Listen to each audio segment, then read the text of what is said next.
সমস্যা হোক যতই জটিল, সময় করুন প্রতিকার। হাত ধরুন অল ইন্ডিয়া অ্যাস্ট্রোপামিস তন্ত্র রিসার্চ সেন্টারের জ্যোতিষ শিক্ষক, সনাতন ও আধুনিক জ্যোতিষবিদ শ্রী সুব্রত চক্রবর্তী। জ্যোতিষে আস্থা, প্রয়োজনে প্রতিকার, জীবন হবে স্বর্ণালঙ্কার। নমস্কার, চ্যানেল ভিশনের সমস্ত দর্শক বন্ধুকে নমস্কার জানাচ্ছি। অনুষ্ঠান শুরুর প্রথমেই আমার পিতামাতাকে প্রণাম জানাই, মাতার চরণে প্রণাম জানাই সমস্ত বয়োজ্যেষ্ঠ মানুষদের প্রতি যারা আমার অনুষ্ঠান নিয়মিত দেখে চলেছেন চ্যানেল ভিশনে প্রত্যেক রবিবার দিন দুপুর 2:45। এই সুন্দর অনুষ্ঠানটা আপনারা যে বাড়িতে বসে দেখছেন, ঠিক আমার ক্যামেরার পেছনেই চ্যানেল ভিশনের অনেক টেকনিশিয়ান দাদা ভাইরা রয়েছেন। তাদেরকে অনেক শুভেচ্ছা ভালোবাসা জানাই, চ্যানেল ভিশনের কর্তৃপক্ষকে শুভেচ্ছা ভালোবাসা জানাই। এবং আজকে আমার সঙ্গে রয়েছেন আপনারা। তো আপনারা যদি মনে করেন আপনাদের ভাগ্য নিয়ে কিছু জানতে চাইছেন, অবশ্যই যে স্ক্রিনে নাম্বারটা যাচ্ছে ওখানে আপনারা সরাসরি ফোন করে আমার সঙ্গে কথা বলতে পারেন এবং আমি চেষ্টা করব কিন্তু দুটো ফোন আপনাদের নেওয়া এবং আপনাদের সঙ্গে কথা বলা। তো লাকি দুজন কলার কেউ হতে পারে সেটা দেখা যাক। এবং যারা আমার অনুষ্ঠান প্রত্যেক রোববার করে দেখেন তারা অনেকেই জেনে গেছেন যে আমি অনুরোধের অনুষ্ঠান করে থাকি, অর্থাৎ আপনারা কোন বিষয় জানতে চাইছেন সে বিষয়কেই কিন্তু প্রাধান্য দিয়ে আমি সেই অনুষ্ঠানটিকে করার কিন্তু চেষ্টা করে থাকি।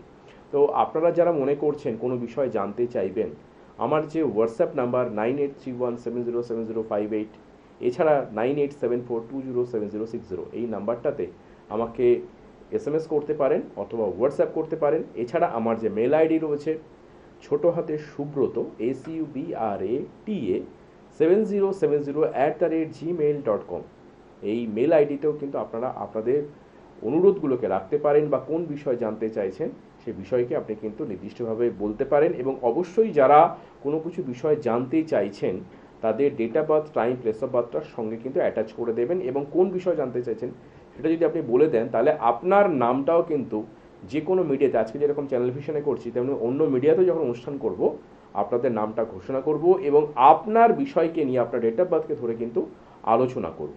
তো আজকে যারা জানতে চেয়েছেন, প্রথমেই বলি কোন বিষয়। প্রথমেই হচ্ছে আজকে আলোচনা করব হচ্ছে প্রেমজ সম্পর্ক নিয়ে। যে তিনজন জানতে চেয়েছিলেন তাদের মধ্যে নামটা একটু ঘোষণা করে দিই। রজত দে বাগনান থেকে, রজত দে তিনি আমাকে হোয়াটসঅ্যাপ করেছিলেন বাগনান থেকে। এছাড়া রতন বণিক গুসকড়া বর্ধমান থেকে এবং সোমনাথ মালাকার উলুবেড়িয়া থেকে। তো তোমরা তিনজন আমাকে জানতে চেয়েছিলে এই বিষয়টা। সেই বিষয়টা হচ্ছে প্রেমজ সম্পর্ক এবং তার সঙ্গে হচ্ছে বিবাহ না হওয়ার কারণ বা বিবাহ দেরিতে হওয়ার কারণ। এবং আরেকজন জানতে চেয়েছিলেন সোমনাথ মালাকার উলুবেড়িয়া থেকে, উনি বলতে চাইছেন যে অনেকের অনেক বেশি বয়সেও প্রেমজ সম্পর্ক তৈরি হয়, সেটা কেন তৈরি, অর্থাৎ প্রেমজ সম্পর্ক নিয়ে কিন্তু আজকের আমাদের আলোচনাটা কিন্তু থাকছে। এবং তাই সেই সঙ্গে আজকের আলোচনা থাকবে, যেহেতু আমরা একদম 2025 শেষ দোরগোড়ায় এসে পড়েছি, তো সেক্ষেত্রে 2026 কার কীরকম যেতে চলেছেন সেই বিষয়েও রজত দে একটু আমাকে বলতে বলেছিলেন, সেই বিষয়টা নিয়ে বলবো। এবং রতন বণিক তার বিবাহ এবং প্রেমজ সম্পর্ক নিয়ে জানতে চেয়েছিলেন। তো তোমাদের তিনজনকে আমি নাম ঘোষণা করলাম এবং এক এক করে একটু আলোচনাতে আসি। প্রথমেই যেটা বলে নেওয়ার যে দেখো, প্রেমজ সম্পর্ক অর্থাৎ কারো জন্মছকে প্রেমজ বিবাহ নাকি দেখাশোনা করে বিবাহ, সেই জায়গাটাকে যদি আমরা বুঝতে চাই তাহলে কিন্তু আমাদের জন্মছকটাকে আগে ভালো করে কিন্তু বিচার বিশ্লেষণ করতে হবে। তার জন্য কি করতে হবে না, আমরা যদি D1 চার্টে দেখি যে কারো জন্মকুণ্ডলিতে যদি পঞ্চম পতির অধিপতি গ্রহ কিছুভাবে শুক্র, মঙ্গল, চন্দ্র দ্বারা যুক্ত হয়ে থাকে, অথবা পঞ্চম পতির সঙ্গে ডাইরেক্ট লগ্নপতির বা সপ্তম পতির একটা দৃষ্টি বিনিময় বা যোগাযোগ তৈরি হয়ে থাকে, অথবা সম্পূর্ণ চক্রমে দেখা যাচ্ছে যে কিছুভাবে শুক্র মঙ্গল একত্রীকরণ বা শুক্র চন্দ্র একত্রীকরণ বা কিছুভাবে মঙ্গল শুক্র বা চন্দ্রের একত্রীকরণ যোগ, সেটা কিন্তু একটা প্রেমজ বিবাহের কিন্তু ইঙ্গিত দিয়ে থাকে। এবং অনেকের ক্ষেত্রে দেখতে পাওয়া যায় যে প্রেমজ সম্পর্ক থাকলো কিন্তু সেই প্রেমজ সম্পর্কটা সঠিকভাবে হলো না, অর্থাৎ প্রেমজ সম্পর্ক ছিল কিন্তু সেখানে বিবাহটা তাদের এই যে প্রেম নির্ভর বা তাদের মধ্যে যে আগে যে সম্পর্ক ছিল সেই জায়গাটা থেকে হলো না, তাদের ক্ষেত্রে কিন্তু সমস্যা অনেক জায়গায় তৈরি হয়। যদি দেখতে পাওয়া যায় জন্মছকে শুক্র মঙ্গল চন্দ্রের সঙ্গে সপ্তম পতি, দ্বিতীয় পতি বা চতুর্থ পতি বা পঞ্চম পতির একটা সংযোগ তৈরি হলো, তাদের জীবনে কিন্তু প্রেম হয়, কিন্তু সেই প্রেমকে সার্থকতা দিতে পারে কি সপ্তম, অর্থাৎ বিবাহ পর্যন্ত করিয়ে নিয়ে যাওয়া, তাহলে সেখানে সেই কম্বিনেশন অর্থাৎ চতুর্থ পঞ্চম পতির সঙ্গে একাদশ পতির সপ্তম পতি যদি সংযুক্তিকরণ না হয়ে থাকে, তাহলে কিন্তু সেখানে কিন্তু তাদের সেই প্রেমজ সম্পর্কটা বিবাহ পর্যন্ত গড়ায় না। যেটা আমাকে রতন বণিক জানতে চেয়েছিলেন। রতন বণিক জানতে চেয়েছেন ঘুষকরা থেকে যে প্রেমজ সম্পর্ক না আমার হয়েছিল কিন্তু সেটা বিবাহ পর্যন্ত গড়ানো, তার কারণ কি? এটাই হচ্ছে তার কারণ। এবং রতন বণিকের জন্মছকটা আমি দেখেছিলাম, সেক্ষেত্রে কিন্তু এই একই কম্বিনেশন দেখা গেছে। এবার কারো জন্মছকে যদি দেখতে পাওয়া যায় যে প্রেমজ সম্পর্ক ছিল, কিন্তু আপনি যার প্রেমজ সম্পর্কে ছিলেন আপনার ক্ষেত্রে হয়তো দেখা যাচ্ছে যে চতুর্থ পতি পঞ্চম পতির সঙ্গে লগ্নের একটা সংযুক্তকরণ হলো, অথবা সেখানে ষষ্ঠ পতি কেন্দ্রীভূত হলো, বা যদি দেখতে পাওয়া যায় জন্মছকে শুক্র রাহু দ্বারা, চন্দ্র রাহু দ্বারা বা মঙ্গল রাহু দ্বারা পীড়িত হয়ে থাকে, তাহলে কিন্তু তাদের ক্ষেত্রে প্রেমজ সম্পর্ক টিকবে না। অর্থাৎ প্রেমজ সম্পর্ক তৈরি হবে কিন্তু আলটিমেটলি সেই প্রেমজ সম্পর্ক টিকবে না, এবং তাদের ক্ষেত্রে কিন্তু একাধিক রিলেশনশিপ হতে পারে।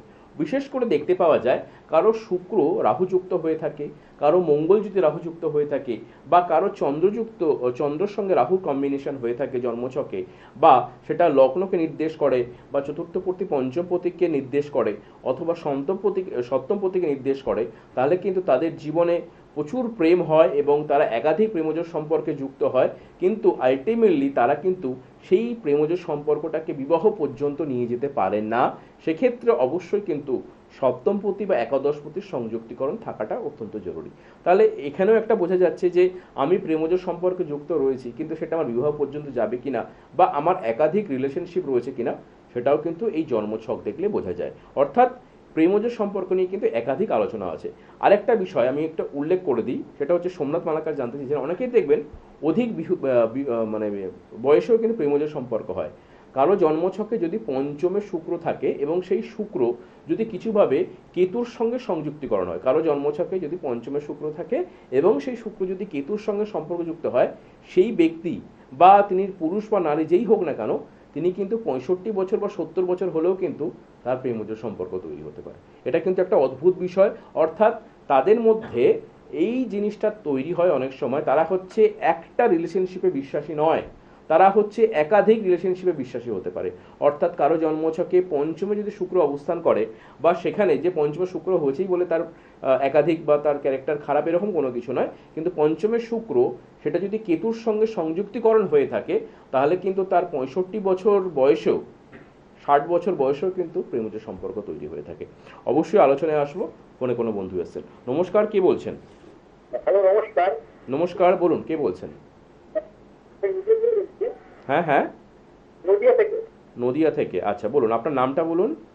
আমার নাম শ্রীকান্ত বিশ্বাস। বেশ, আপনি কার সম্বন্ধে জানবেন দাদা? বিদেশ সম্পর্ক। বেশ, বলুন আপনার ডেট অফ বার্থটা বলুন। হ্যাঁ, এটা 17 সেপ্টেম্বর 1991। 17ই সেপ্টেম্বর। 7 সেপ্টেম্বর, হ্যাঁ।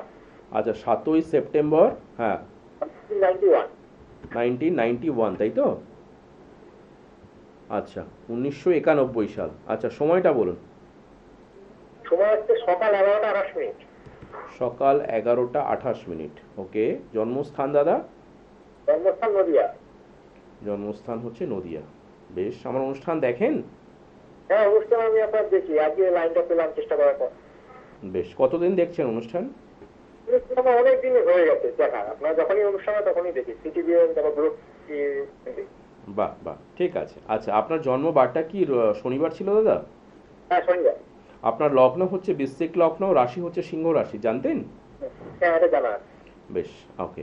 আপনি প্রশ্নটা করুন, কি জানতে চাইছেন? আমি কেরিয়ার নিয়ে জানি। কেরিয়ার নিয়ে? হ্যাঁ। বেশ, আচ্ছা দেখুন, আমি আপনার জন্মছকের প্রথমে যে অবঘাড়া চক্র সেটাকে নিয়ে একটুখানি বলে নিই। আপনার চরণ হচ্ছে দ্বিতীয়, যেটাকে আমরা সপ্ততত্ত্ব বলে থাকি। আপনার তিথি হচ্ছে চতুর্দশী কৃষ্ণপক্ষ, পায়া হচ্ছে তাম্র, এবং সূর্য সিদ্ধান্ত যোগ হচ্ছে শিবযোগে জন্ম, এবং আপনার গণ হচ্ছে দেবারি অথবা রাক্ষসগণ। এই যে সূর্য সিদ্ধান্ত যোগ শিবযোগে জন্ম, এটা একদিক থেকে ভালো, কিন্তু একটা জিনিস আপনি খেয়াল রাখবেন, আপনার জন্মছকগতভাবে, অর্থাৎ জন্মছক আপনাকে নির্দেশ দিচ্ছে যে আপনার জন্মছকে শুক্রটা কিন্তু বক্র অবস্থাতে রয়েছে, শনিটাও কিন্তু রেট্রোগেট বা বক্র অবস্থাতে রয়েছে, রবিটা সক্ষেত্রগত এবং শনি সক্ষেত্রগত জন্মছকে। এটা নির্দেশ ঘটায় কেরিয়ারের ক্ষেত্রে কিন্তু একটা সমস্যা তৈরি করতে পারে। অর্থাৎ কি সমস্যা? না, আপনি যেভাবে জীবনকে অতিবাহিত করার জন্য চেষ্টা করবেন সেই অনুপাতে কর্মজীবনে যে সফলতা পাওয়া দরকার সেই সফলতা পেতে কিন্তু অনেক সমস্যা হবে, ঠিক আছে? প্রথম। সেকেন্ড হচ্ছে কি, আপনি যদি জন্মছকটাকে একটু খেয়াল করেন, আপনার লগ্নগতভাবে সেকেন্ড হাউসে কিন্তু রাহু অবস্থান করছে এবং ঠিক তার দ্বাদশে কিন্তু রুদ্রদেব অবস্থান করছেন এবং মঙ্গল হচ্ছে একাদশে অবস্থান করছে। দশম ভাবে আপনার ক্ষেত্রে রবি, বুধ, বৃহস্পতি এবং চন্দ্র একত্রীকরণ, যেটা আপনাকে একটা কর্মজীবনের ভালো পন্থা নির্দেশ করতে, অর্থাৎ আপনার কর্মজীবন কিন্তু ভালো হওয়া উচিত, কিন্তু কোথাও গিয়ে কর্মজীবনে যে স্যাটিসফ্যাকশন পাওয়াটা দরকার সেই স্যাটিসফ্যাকশনটা কিন্তু আপনি ভালো পাচ্ছেন না। বলুন, এবার আপনি বলুন। হ্যাঁ, আমি কর্মজীবনের চেষ্টা করছি এবং বিভিন্ন রকম চাকরির পরীক্ষা দিচ্ছি, কিন্তু এখনো সফলতা পাইনি। এটাই বললাম যে আপনার কিন্তু সংযোগ রয়েছে, সংযোগ রয়েছে যে তাই নয়। আপনি যদি জন্মছকটাকে একটু ভালো করে খেয়াল করেন, আপনার দশম ভাবে কিন্তু রবিটা সক্ষেত্রগত, আপনার দশম ভাবে বুধ নিজের ঘর মানে রবির ঘরে বসে রয়েছেন অর্থাৎ সিংহ রাশিতে, সেখানে চন্দ্র বসে রয়েছেন এবং বৃহস্পতি বসে রয়েছেন, যেহেতু আপনার রাশি সিংহ, তাহলে সেক্ষেত্রে এই যোগটা কিন্তু যথেষ্ট ভালো, অর্থাৎ বুধাদিত্য যোগ, বৃহস্পতি চন্দ্রের এখানে জীবযোগ বা গজকেশরী যোগ, এটা যথেষ্ট ভালো আপনার। আর তারপরে যদি আমি নবমভাবে দেখি, এখানে শুক্র অবস্থান করছে, ঠিক আছে, অষ্টমভাবে কেতু রয়েছে। কিন্তু জন্মছকে যদি আপনি একটু খেয়াল করেন, শনিভঙ্গ একটা কালসর্প যোগ রয়েছে, বোঝা গেল। দ্বিতীয়ত হচ্ছে আপনি এই বিশেষ করে যে 2026টা, আমি এর আগেও বলেছিলাম যে 2026 বিশেষ করে কিন্তু সিংহ রাশির ক্ষেত্রে কিন্তু একটু সমস্যা যেতে পারে, কিন্তু সিংহ রাশি অনেকটা ভালো ফল পাবে। ভালো ফল পাবে কেন? কারণ 2026 হচ্ছে রবির বছর, আমরা প্রত্যেকেই জেনে গেছি। তাহলে আপনার রবিটা সক্ষেত্রগত অবস্থায় অবস্থান করছে বুধের সঙ্গে, তাহলে আপনি কিন্তু দাদা কিছু প্রতিকার প্রতিবিধান করুন। এবার আমি চলে আসছি আপনার ক্ষেত্রে D38 চার্টে, যেটাকে বলা হয় কি সম্পূর্ণ চক্রম। দেখুন, সম্পূর্ণ চক্রমে দশম ভাবকে আমাদের কর্মজীবন দেখি এবং নবম ভাব ভাগ্যস্থান, তাহলে দশমপতি, পঞ্চমপতি, নবমপতির খুব ভালো একটা সংযুক্তিকরণ পাচ্ছি। কিন্তু দাদা এখানে যদি আপনি একটা খেয়াল করেন যে আপনার চেষ্টা বা যোগাযোগ বা ভাগ্য, এই যে বললাম নবম স্থান, সেটা কিন্তু ষষ্ঠ ভাবযুক্ত। এবার সিক্স হাউস যখন কানেক্টিভিটি পেয়ে যাচ্ছেন, সেখানে একাদশ ভাব মেলিপিক ঘুরছে, অর্থাৎ সফলতা আসছে না। তাহলে আপনাকে এই যে নবমপতি, দ্বিতীয়পতি এবং দশমপতি, পঞ্চমপতি, এর যে মেলবন্ধনে ষষ্ঠভাবে যে সংযোগ ঘটেছে, তার একটা প্রতিকার প্রতিবিধান করাটা আমি মনে করি খুব জরুরি। কারণ জ্যোতিষশাস্ত্রগতভাবে সম্পূর্ণ চক্রমটা কিন্তু কেউ করে না দাদা। তো সম্পূর্ণ চক্রমটাকে আপনি ভালো করে একটু করিয়ে নেবেন। সেখানে এই নবমপতি, দ্বিতীয়পতি বা পঞ্চম, দশমের সঙ্গে যেহেতু ষষ্ঠপতি কানেক্টিভিটি রয়েছে, তাতে আপনার একাদশ ভাবটা দুর্বল ঘটছে, তাতে আপনার কিন্তু ক্যাপাসিটি অনুযায়ী আপনার যে যোগ্যতা, সেই যোগ্যতা অনুযায়ী সঠিক যে কর্ম, সেটা কিন্তু পেতে গিয়ে অনেক সমস্যা হবে। আপনি চাকরির পরীক্ষা দেবেন, আপনি চাকরির জন্য ইন্টারভিউ দেবেন, কিন্তু আলটিমেটলি নিটফল কিন্তু জিরো হবে। বুঝাতে পারলাম? তাহলে আপনার এই 2026টা যেহেতু আপনার সিংহ রাশি, তাহলে সেই ক্ষেত্রে আমি আপনাকে জোর গলায় বলতে পারি আপনি এই ভাবটাকে একটু কাজে লাগান।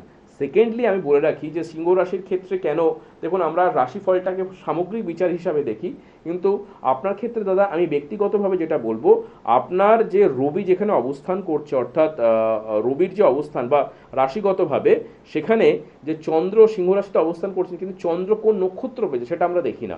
অর্থাৎ আপনার চন্দ্র নক্ষত্র পেয়েছে মঘা নক্ষত্র, কেতুর নক্ষত্র।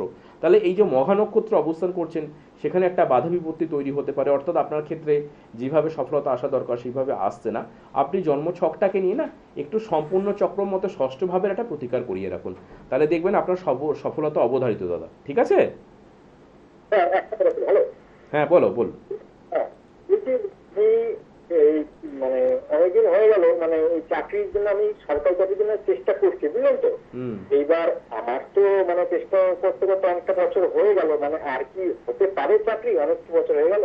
অবশ্যই হতে পারে, কেন হতে পারে না? আপনি আশাহত হচ্ছেন কেন? কারণ দেখুন, আপনাকে আমি বারবার একটা কথা বলছি, আপনার প্রথমে আমি বলেছিলাম, আপনি যদি কথাটা শুনে থাকেন, আপনার মধ্যে যোগ্যতা বা ক্যাপাসিটি, দশম ভাবের কর্মজীবনে প্রতিষ্ঠা পাওয়ার যোগ্যতা আপনি রয়েছেন, কিন্তু যে অনুপাতে আপনার মধ্যে ক্যাপাসিটি রয়েছে সেটাকে কিন্তু বাস্তবায়িত করতে আপনি পাচ্ছেন না। বুঝতে পারলাম?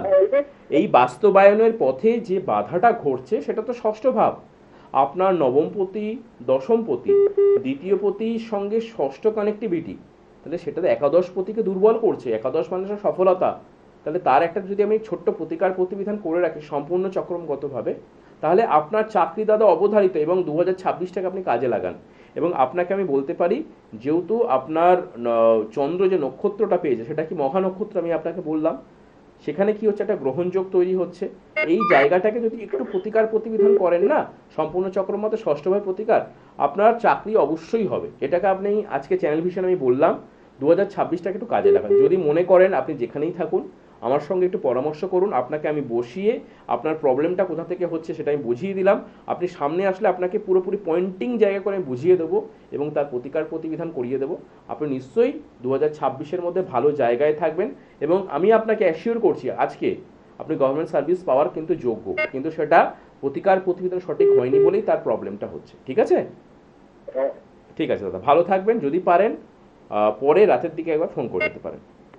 আচ্ছা, দর্শক বন্ধুদের এটা বলার যে 2026-এ বিশেষ করে যেহেতু রবির বছর, তো আমি কতগুলো রাশির জন্য একটু বলে দেবো, খুব ভালো সময় আসতে চলেছে।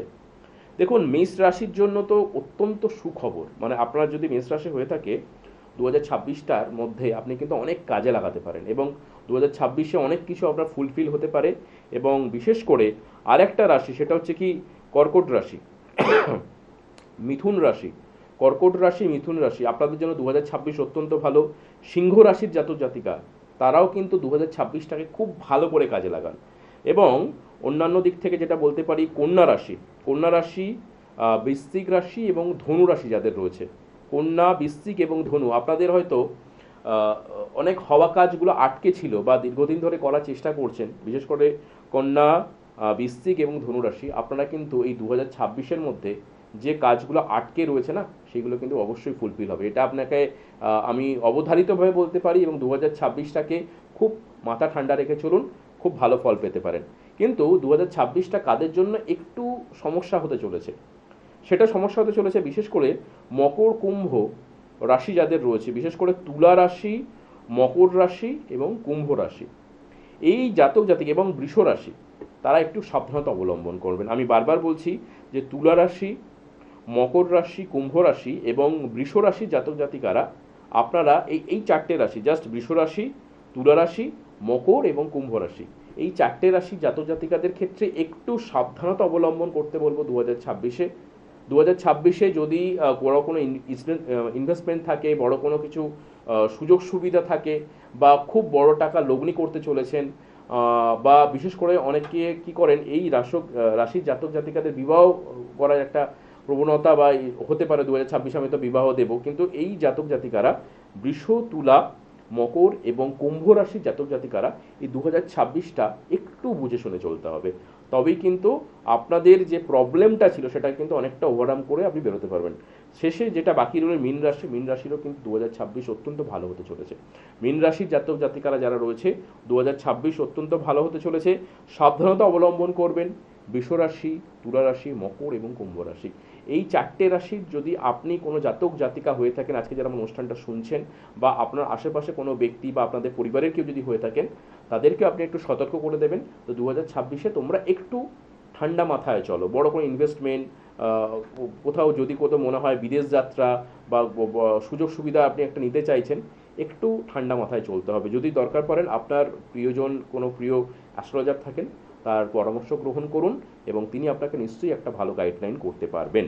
আচ্ছা, এবার চলে আসছি, যেহেতু আজকে আলোচনাটা বলছিলাম যে প্রেমজ সম্পর্ক বিবাহ নিয়ে, তো প্রেমজ সম্পর্ক বিবাহ নিয়ে অনেকের দেখতে পাওয়া যায় যে খুব দেরিতে বিয়ে হচ্ছে।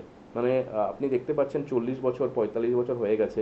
আমি কিছুদিন আগে আমার একটা ক্লায়েন্টকেই আমি দেখলাম যে তিনি আমার কাছে যখন দেখাতে আসলেন তখন ওনার প্রায় 50+ বয়স, মানে 50 বছর অতিক্রান্ত হয়ে গেছেন, 51 বছর পড়েছেন। আমাকে দেখাতে এসছেন যে দাদা আমার কি বিবাহ হবে না। আমি বললাম যে প্রবলেমটা কি? দেখুন, প্রবলেম অনেকগুলো দিক থেকেই হতে পারে। সাধারণত অতি বেশি বয়সে একটা বিবাহ, সেই কম্বিনেশনটা যদি দেখতে পাওয়া যায় যে চতুর্থ পঞ্চম পতির সঙ্গে সপ্তম পতি যদি মেলিপিক হয়ে থাকে, বা যদি দেখতে পাওয়া যায় যে সপ্তম পতি, যে সপ্তম স্থান, এই সপ্তম স্থানের অধিপতি দুস্থানগত রয়েছেন। অনেক সময় দেখা গেল দুস্থানগত থাকলেও যদি নাক্ষত্রিকগতভাবে আপনি একটু মিলিয়ে নেবেন যে সপ্তম পতি যদি বিশেষ করে 3টি নক্ষত্রে অবস্থান করে, একটা হচ্ছে কি অনুরাধা নক্ষত্রে, একটা হচ্ছে ধনিষ্ঠা নক্ষত্রে, আর একটা হচ্ছে শতভিষা নক্ষত্রে। এই তিনটি নক্ষত্রে যদি কারো অবস্থান করে তাহলে কিন্তু তাদের দেখবেন লেট ম্যারেজ হয়, এবং অনেক ক্ষেত্রে দেখতে পাওয়া যায় যে শ্রবণা নক্ষত্র, সেও কিন্তু অনেক সময় যদি সপ্তম পতির সঙ্গে কম্বিনেশন হয় অনেক সময় কিন্তু লেট ম্যারেজ ঘটায়। এবার কারো ক্ষেত্রে যদি এই ধরনের লেট ম্যারেজ হয়ে থাকে তাদের ক্ষেত্রে কি হতে পারে উপায়? তো লেট ম্যারেজ হয়েছে, এবার কোন সময় হতে পারে সেটাও একটা বিশাল ভাইটাল পয়েন্ট। সাধারণত দেখতে পাওয়া যায় যে আপনার দশা অন্তর্দশা কি যাচ্ছে, বা সূক্ষ্ম দশা বা প্রাণদশা কি যাচ্ছে, এবং আমি যেখানে ক্যালকুলেশনটাকে খুব সুন্দর করে বার করে থাকি সেটা হচ্ছে কি দি 38 চার্ট, অর্থাৎ সম্পূর্ণ চক্রম। এই সম্পূর্ণ চক্রমে যদি দেখতে পাওয়া যায় যে বিবাহের দশার জন্য সব থেকে বড় বিষয় কি, আমাদের চন্দ্র, মঙ্গল এবং শুক্র। এই চন্দ্র, মঙ্গল এবং শুক্রের কোনো দশা যাচ্ছে কিনা ফার্স্ট দেখে নেওয়া। যদি দেখতে পাওয়া যায় অন্তর্দশার ক্ষেত্রে চন্দ্র, মঙ্গল, শুক্র যাচ্ছে, তাহলে সেক্ষেত্রে যদি দেখতে পাওয়া যায় যে ওই যে নক্ষত্র সপ্তম পতির সঙ্গে নক্ষত্রিকগতভাবে যে যুক্ত হয়ে রয়েছে সেই নক্ষত্রে কোনো প্রতিকার প্রতিবিধান করা যায় কিনা, বা অনেক সময় দেখতে পাওয়া যায় সেই নক্ষত্রের অন্তর্দশা যখন চলছে সেই সময় ক্ষেত্রে তার লগ্নপতি যদি সপ্তম পতিকে হিট করে থাকে বা লগ্নপতির সঙ্গে তার কম্বিনেশন ভালো হয়ে থাকে, তবে কিন্তু সেই সময়টা তার বিবাহ হয়ে থাকে।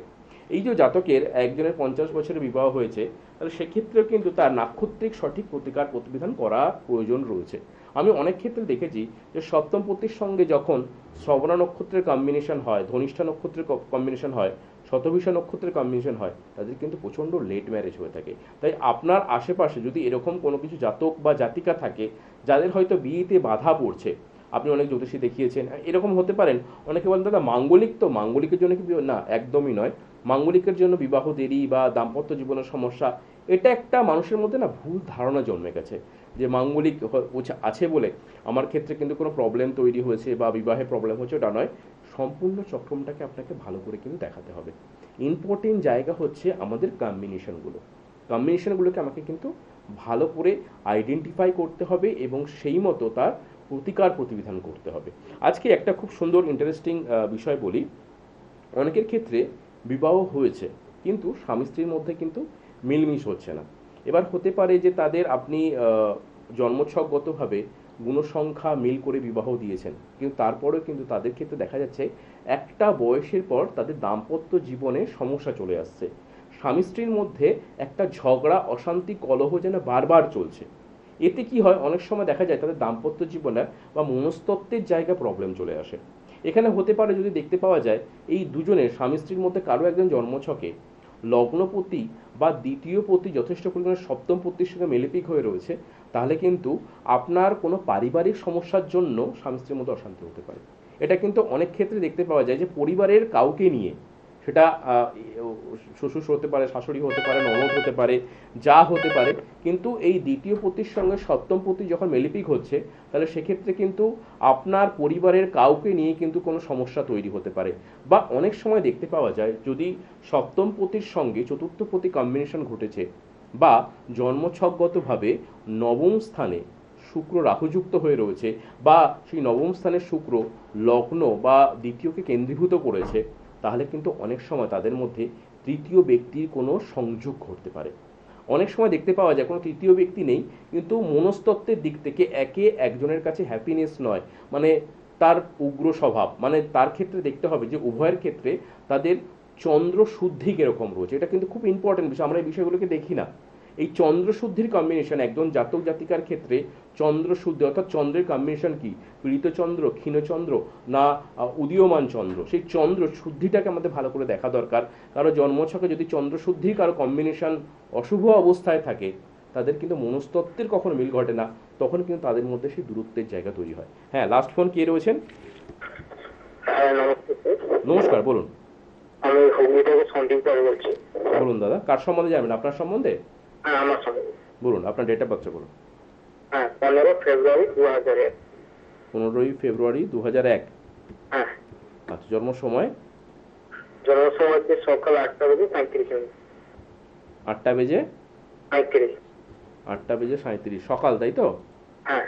ওকে ওকে ওকে, দাঁড়াও তোমাকে শর্ট করে একটু বলে দিই, সময় যেহেতু একদম সীমিত, বৃহস্পতিবার ছিল। কি জানতে চাইছো? আমার ক্যারিয়ার নিয়ে জানতে চাই। দেখো, কেরিয়ারের ক্ষেত্রে যেটা বলার, তোমার জন্মছকে বুধটা কিন্তু খুব ড্যামেজ, আবার শুক্রটা তুঙ্গস্থ। তুমি যদি জন্মছকে দেখো চন্দ্রটা কিন্তু নিচস্থ, তার জন্য দেখা যাচ্ছে কি তোমার দশম ভাব খুব ড্যামেজ হচ্ছে। লগ্নে শুক্র অবস্থান করলেও সেই যে শুক্রগতভাবে দ্বাদশভাবে তোমার কিন্তু রবি পড়ে যাচ্ছে। এবার এই দশমপতি যেহেতু কিছুভাবে তোমার ক্ষেত্রে যেটা হতে পারে কি কর্মজীবনে তোমার ক্ষেত্রে একটা হতাশার জায়গা তৈরি হচ্ছে, দশমপতি ষষ্ঠের সঙ্গে যুক্ত হচ্ছে। এই দশমপতি যখন ষষ্ঠের সঙ্গে যুক্ত হয়ে যায় তার মানে তাদের কিন্তু মনোমতো কোনো কিছু কর্মযোগ হয় না এবং কর্মজীবনে বিভিন্ন বাধা বিপত্তি চলে আসে। তো তুমি যদি পারো এই কর্মজীবনে যে বাধা বিপত্তি তৈরি হচ্ছে এই দশমপতির সঙ্গে ষষ্ঠের একটা সংযোগ তৈরি হয়েছে, এইটাকে একটুখানি কাটানোর ব্যবস্থা করো বা প্রতিকার প্রতিবিধান করো। সম্পূর্ণ চক্র মতে অবশ্যই যেটা বলবো তুমি একটা বুধের প্রতিকার প্রতিবিধান করতে পারো, তার জন্য তুমি পান্না ধারণ করতে পারো বা ভালো কোনো জ্যোতিষীর পরামর্শ গ্রহণ করে তার রেমেডিয়াল গাইডলাইন যদি তুমি করতে পারো কর্মজীবনে কিন্তু সফলতা আসবে। আজকে যেহেতু একদম সময় নেই, 2026 আপনাদের জন্য অনেক ভালো কাটুক এবং যদি মনে করছেন যে আমার অনুষ্ঠানটা ভালো লেগে থাকে আপনারা সরাসরি যোগাযোগ করবেন, আমার সঙ্গে যোগাযোগ করতে পারেন। আমার চেম্বার অলওয়েজ ওপেন রয়েছে এবং আমার বুকিং নাম্বার 9831707058, এছাড়া 9874207060। যদি কোনো কিছু পরামর্শের প্রয়োজন হয় অবশ্যই কিন্তু নির্দ্বিধায় ফোন করতে পারেন। আর আপনাদের সঙ্গে পরে অবশ্যই কথা হবে। সবাই ভালো থাকবেন। নেক্সট রবিবার বা নেক্সট এপিসোডে নতুন কোনো বিষয় নিয়ে আপনাদের সামনে উপস্থিত। সবাই ভালো থাকবেন। নমস্কার।